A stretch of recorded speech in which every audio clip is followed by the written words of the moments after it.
Ladies and gentlemen, please welcome Jeffery Tobias Halter.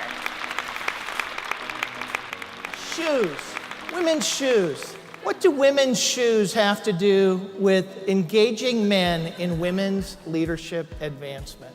First, they represent discomfort.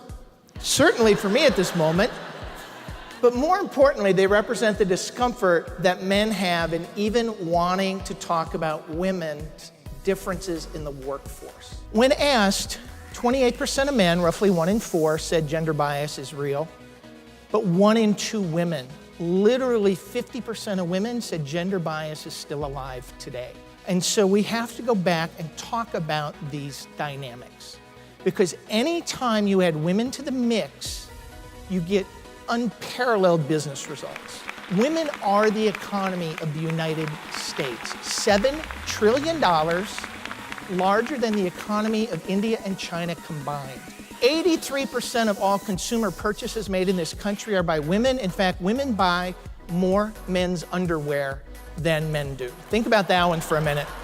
Women influence 70% of car purchases. And yet in 120 years, car manufacturers have not figured out what to do with a woman's purse, other than put it on the passenger side seat. And you know what happens. You hit the brake and your entire world goes flying out in front of you. And so I want you to go back and I want you to ask the men in your organization to do 4 things. The first one is listen. Seek to understand. Men and women are having different experiences in the workplace. Then learn. Deepen your knowledge. 10,000 boomers a day are leaving the workforce. Women are getting 60% of the master's degrees and 58% of the bachelor's degrees. 85% of new entries into the workforce are women and minorities. And so change is coming. Now it's time to lead. Set an example to ask women why they're not interviewing for a job. You know you're capable. It's time for you to step up. It's time for you as a leader to talk about your business case. But even leadership isn't enough to drive change. What it takes is having the will.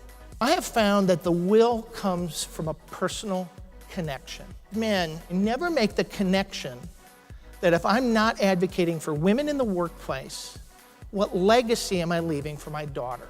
When you go back, I want you to think about shoes.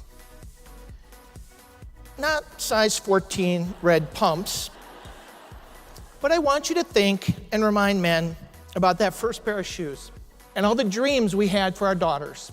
Because by reminding them about their responsibility, we can drive systemic change in America today for our daughters. So thank you very much.